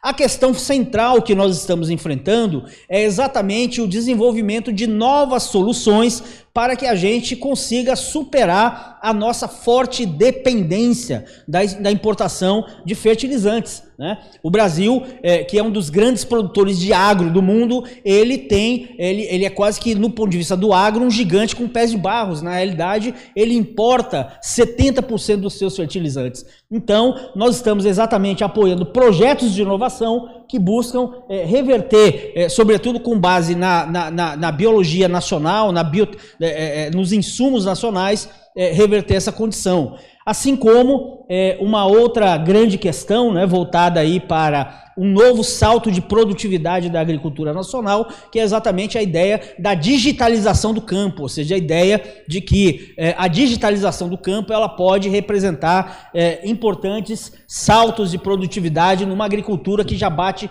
vários recordes em termos de produtividade. Posso falar também da missão 2, né, da missão da saúde, né, onde há um conjunto de inovações sendo produzidas, mas eu destacaria em especial as iniciativas em torno da produção de IFAs, né, de insumos farmacêuticos ativos, né. Aqui também é uma dependência que o Brasil tem e que se revelou muito fortemente na pandemia, né, a qual está sendo enfrentada por meio de um conjunto de projetos.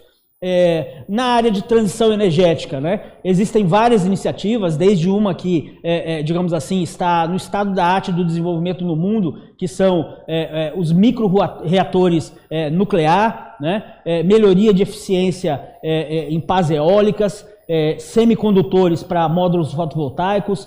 Na área de armazenamento de energia, desenvolvendo células nacionais de baterias de lítio, né, o que é também algo que está em linha do que está sendo desenvolvido no mundo, né. Poderia falar também dos combustíveis sustentáveis, né. Nós tivemos, por exemplo, uma demanda gigantesca em torno de um edital para a produção de SAF, né, de combustível sustentável de aviação. Estamos enfrentando um problema chave para o hidrogênio verde, que é exatamente a produção de eletrolisadores nacionais, né?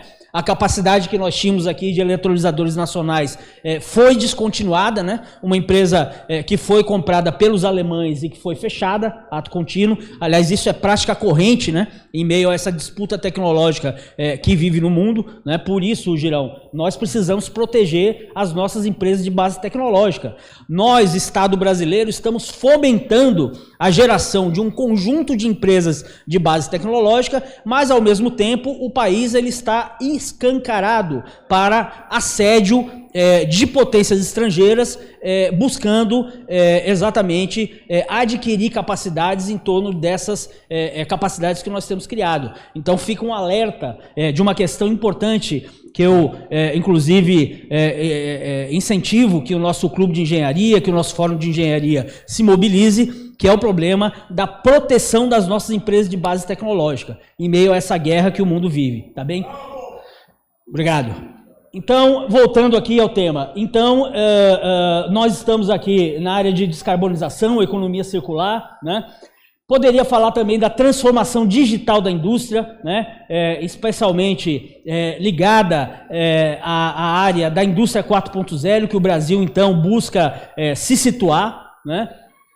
E na área de defesa, né? Na área de defesa, também o Brasil está, digamos assim, desenvolvendo questões que são de grande importância, como, por exemplo, essa usina de hexafluoreto de urânio.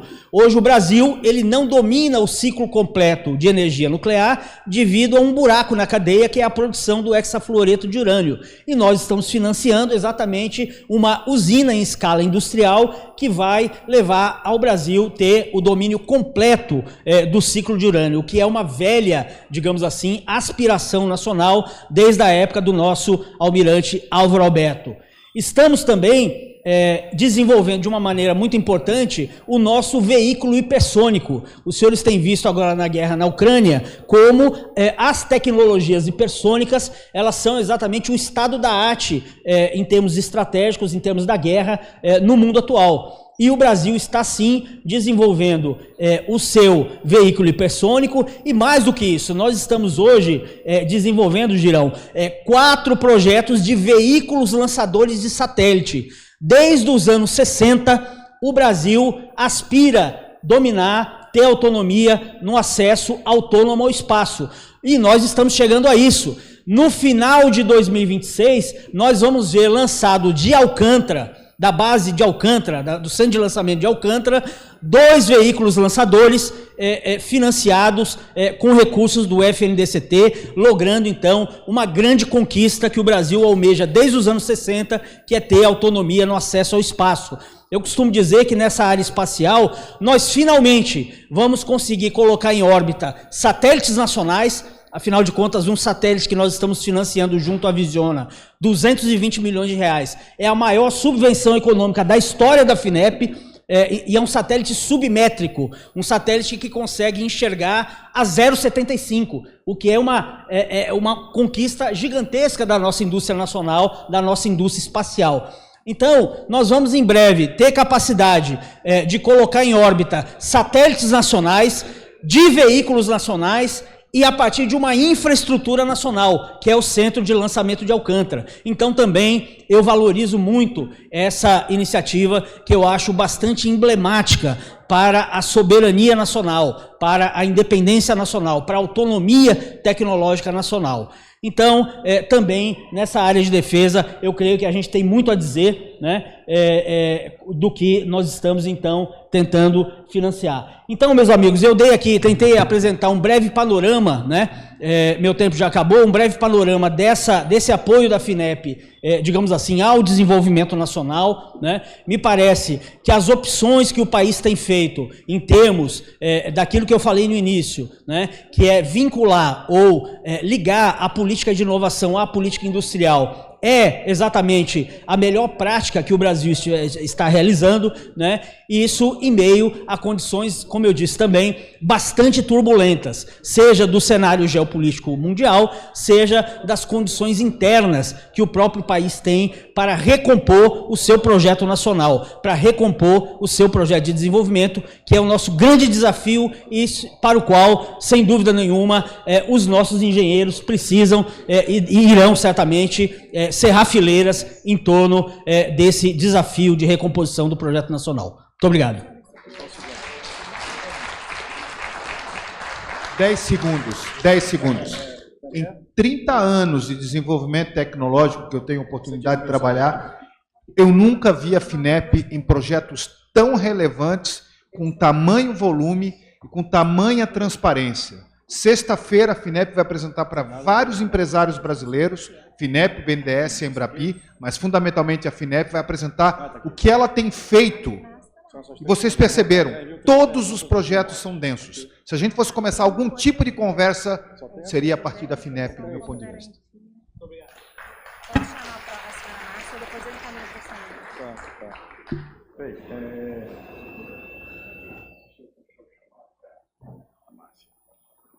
Pessoal, bem, Carmona, obrigado por uma excelente apresentação. Agora nós temos uma missão mais difícil dessa mesa, que cabe à minha nova amiga, Márcia Nori, que eu vou tentar ler aqui, que as letrinhas são pequenas, abertas. Engenheira, sou professora e sindicalista, graduada na Engenharia de Alimentos pela Universidade Estadual Paulista Júlio de Mesquita Filho, mestre em Ciências de Alimentos pela Universidade de São Paulo e também doutora em Engenharia e Ciência de Alimentos pela Unesp. A Márcia, atualmente, entre outras atividades, é atual presidente do Sindicato de Engenheiros da Bahia, o SENGE. Então, mais uma vez, é a única aqui que tem 2 QR Codes. Eu não sei porquê, Márcia. Todo mundo tem um QR Code aqui, olha aqui. Ela tem 2, então ela merece. Márcia, com você com a palavra. Obrigado.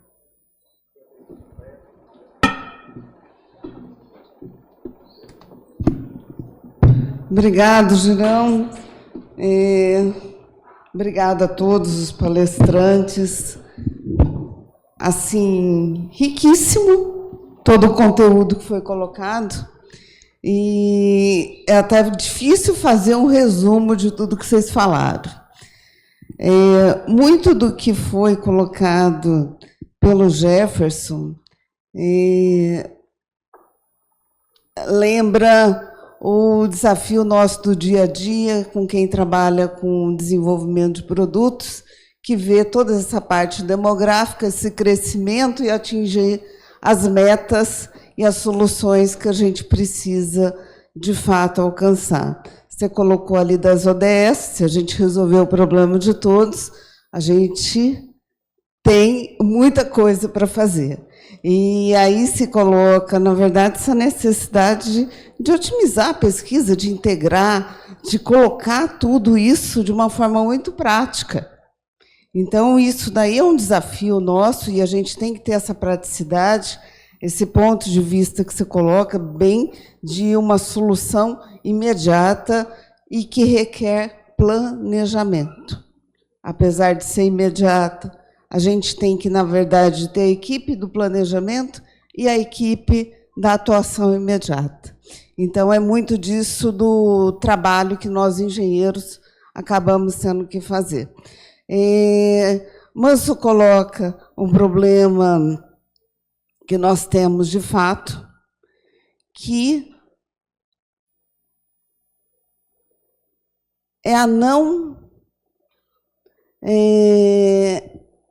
de não ter o cérebro, que é o que vai fazer tudo isso, realmente recompensado.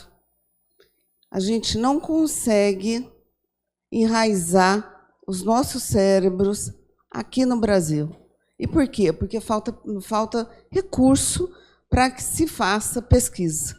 Seja pesquisa diretamente vinculada à indústria, seja pesquisa mais básica, mas a gente vê ainda uma ausência de estrutura nas universidades. Então, isso é um desafio muito grande.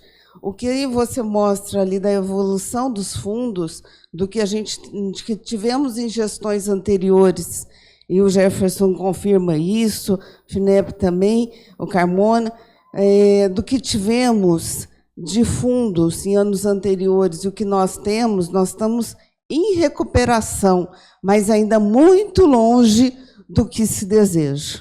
Então, na fala de vocês três, nós percebemos a mesma coisa.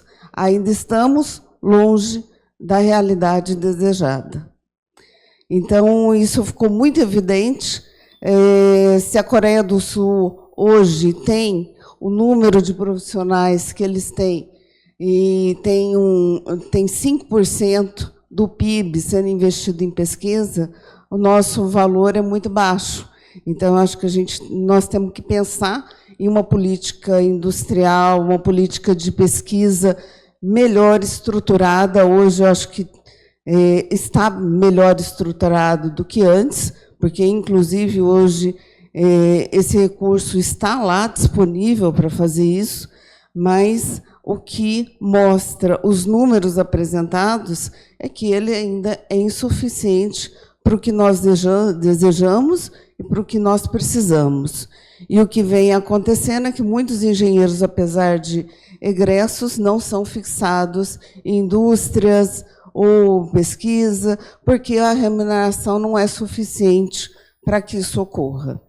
E, muitas vezes, não há um instrumento de desenvolvimento dessas pesquisas que possam ajudar as indústrias. E a FINEP coloca muito bem que foi escolhido algumas áreas estratégicas, que são áreas necessárias, e aí se coloca a soberania, principalmente soberania alimentar, tem um grande destaque nesse momento, em função do que nós vivemos na pandemia. O reflexo que foi o Brasil depender principalmente das matérias-primas que vinham do exterior. Então, a questão de fertilizantes, matérias-primas, insumos para a saúde. Então, tudo isso foi um impacto muito grande, isso ficou visível e necessário fazer, então, essa integração. A questão outra, que também eu estou misturando um pouquinho as falas, tá? Não estou setorizando, mas que coloca a necessidade de que nós vamos ter a necessidade da era digital, sem dúvida alguma, a indústria 4.0, o envelhecimento da população, tudo isso não tem como fugir. Então, nós estamos no caminho certo? Estamos, mas ainda falta talvez discutir uma política e algumas legislações, algumas regulamentações que nos permita avançar. A própria regulamentação, nosso marco legal da inovação, demorou muito. Ele é recente. Então, o que talvez a gente tenha que agilizar é essa discussão de como fazer esse financiamento, como fazer acontecer, como ter uma regulamentação que todos fiquem seguros para que o Brasil se desenvolva. Então, assim, eu acho que seria basicamente isso, que o que está faltando parece que integrar tudo isso, há necessidade, há vontade, e também uma coisa que foi deixado muito claro, que a indústria ainda não se conversa o suficiente com os centros de pesquisa. Já teve uma evolução, mas ainda não foi suficiente, porque a integração ela está mais dentro dos centros de pesquisas ligados aos 5S. Nós precisamos sair disso, dado a quantidade de universidades que tem no Brasil. Então, assim, eu acho que basicamente é isso. Ainda tem muito trabalho e, assim, é muito bom ver que nós evoluímos, mas o trabalho continua ainda.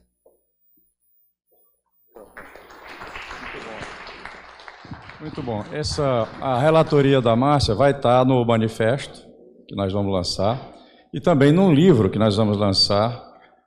Então, o trabalho dela não terminou, né? Só começou, né, Márcia?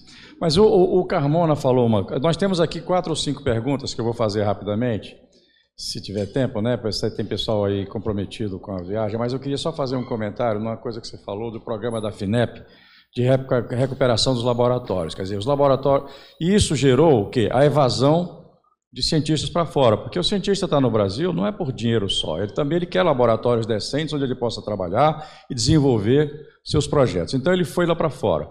E aí, numa conversa que eu estava com o Ricardo Galvão, agora, no café, no almoço, ele disse, até o programa de repatriação do governo do CNPq, eu confesso que eu fazia certas críticas e vi muita gente criticar. Mas aí eu comentei com ele, ele disse, Girão, nós já tivemos 1.500 inscritos para a repatriação, 500 já estão vindo, e 650 empresas dispostas a contratar esses cientistas. Então, isso é uma vitória, companheiros. Inclusive, essa vitória está alinhada com esse programa da FINEP de recuperação dos nossos laboratórios, o que é uma vergonha, a gente ter que ter dinheiro para recuperar laboratório, não precisava chegar a esse ponto. Então, era essa observação que eu queria fazer, e vou fazer agora as perguntas aqui, para a gente não perder mais tempo. Aliás, a gente não perdeu tempo, só ganhou tempo aqui hoje, eu acho. Muito se tem visto, eu vou fazer todas as perguntas, depois cada um, quem quiser, responde, eu não tenho nenhuma dirigida a algum de vocês. Muito se tem visto a exportação de primários que retornam ao Brasil em forma industrializada, com valor agregado. O que se pode fazer a respeito? Foram apresentadas iniciativas pública e privada de desenvolvimento da engenharia nacional, como elas são complementares entre si. Ok? Se vocês tiverem dúvida, eu repito. Outra, de Jennifer Santiago, o outro foi anônimo. Como garantir que a reformulação da Lei 5.194 e o PL 1024 fortaleçam a fiscalização e a sustentabilidade do sistema Confea-CREA mútua? A gente, de certa forma, não discutiu isso aqui hoje, quer dizer, não sei se essa pergunta tem a ver com este fórum, e talvez com o fórum anterior, ou o próximo. Vai ter um fórum sobre essa questão da lei, então eu prefiro que essa pergunta seja respondida mais tarde. Como integrar a infraestrutura física e digital na Baixada Fluminense? Como a TI e a engenharia podem atuar juntas no desenvolvimento regional?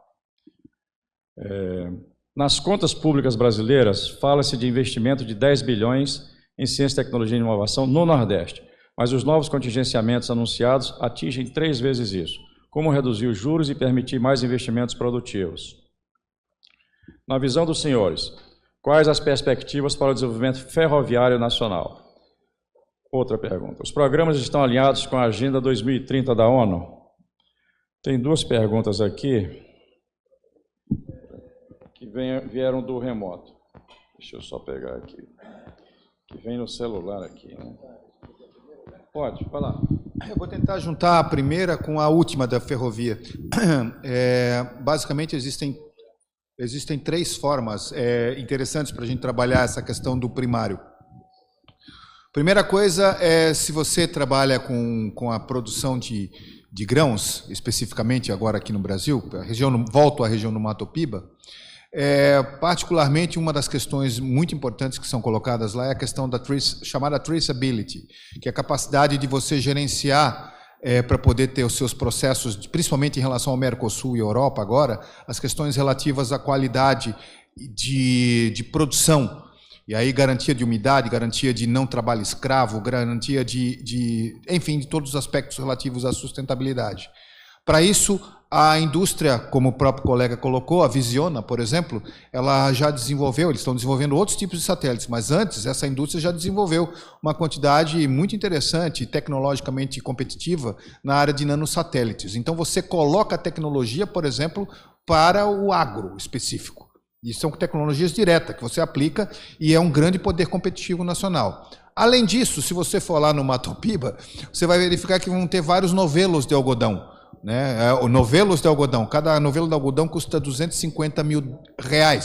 Cada novelo daquilo. É um absurdo. E vai tudo para a China, para Cófico principalmente. É o melhor algodão que tem. Diz passagem, a gente não consegue ter uma fábrica de tecelagem, de fio, não é de tecelagem, porque a gente não tem, como eu falei para vocês, qualidade de energia. No caso nosso é monofásica, a gente precisa, no caso, para instalar uma fábrica como essa, trifásica. E fechando com um colega a respeito de indústria de ferrovias, essa indústria de ferrovia é muito interessante, é super importante que a gente tenha esse debate na mesa, mas é importante também entender que é localizado. Você tem que entender quando é que vale a pena colocar uma ferrovia dedicada, quando é que vale a pena você ter uma ferrovia que é composta e não é transportando gente, que você consegue pagar uma ferrovia hoje em dia, $5 milhões está o quilômetro de uma ferrovia em plano, né? Não é trivial, né? Então você precisa planejar esse processo. Como minha colega relatora colocou, a gente tem desafios emergenciais para serem muito bem planejados, para serem respondidos. Ok, obrigado. Calma. Miguel, vou deixar por último, porque ele tem problema de viagem aqui. Obrigado, que eu tenho que sair por causa do voo. Bom, eu vou fazer comentários sobre duas questões aqui que me pareceram que mais adequadas, né? A primeira pergunta, pelo que eu entendi, foi uma pergunta sobre agregação de valor, né? Podemos dizer assim, né? Sobre valor agregado à produção nacional, né? Na verdade, a política de inovação, ela em si, ela é uma política per si de criação de conteúdo nacional, né? E mais do que isso, né? Ao criar determinados produtos, né? É porque eu não coloquei aqui uma tabela, mas se eu colocasse, digamos assim, desses 2.500 projetos que a FINEP apoia na NIB, uma parte importante deles são inovações de classe mundial. Ou seja, são inovações que tem mercado a nível mundial, não são inovações apenas para o Brasil ou apenas para a empresa, né? Então, essas inovações que a gente chama na taxonomia da FINEP de inovações de classe mundial mostram como a política de inovação ela de fato consegue criar conteúdo nacional e, mais do que isso, conteúdo nacional competitivo em escala mundial, né? Então nós vamos ver nos próximos anos como esse boom de investimentos que nós estamos fazendo vão repercutir do ponto de vista da criação de vários novos produtos e empresas de classe mundial. E o segundo comentário rápido que eu queria fazer aqui foi essa referência à questão do Nordeste, né? Na semana passada, inclusive, o presidente Lula e a ministra Luciana Santos estiveram em Pernambuco lançando um grande edital para o Nordeste. Nesse governo, né, e em especial aqui no Ministério da Ciência e Tecnologia e na FINEP, os investimentos no Norte, Nordeste e Centro-Oeste são uma grande prioridade, né? Nós, se é verdade que nós temos um piso de 30% de investimentos, nós estamos buscando ir muito além disso, porque nós acreditamos que é preciso usar esse dinheiro da ciência, tecnologia e inovação para fomentar novas capacidades do ponto de vista do desenvolvimento regional, novos polos de ciência, tecnologia e inovação fora do Sul e do Sudeste. Então, essa também é uma decisão firme deste governo que está sendo levada a cabo exatamente para fazer essa desconcentração do desenvolvimento, que é algo central e estratégico para o nosso país. Muito obrigado. Obrigado, parabéns. Miguel, você quer tirar foto logo ou não? Ou dá para esperar? Podemos tirar foto. Vamos tirar foto, depois eu passo a palavra ao Miguel. Mas o Miguel, pode falar. Pessoal, o Miguel vai falar. Não, eu falo em seguida. Tirar foto. Fala enquanto a gente tira foto. Você vai tirar foto falando. O pessoal vai embora. Pessoal, obrigado, hein? Uma honra ter falado com vocês. Muito obrigado.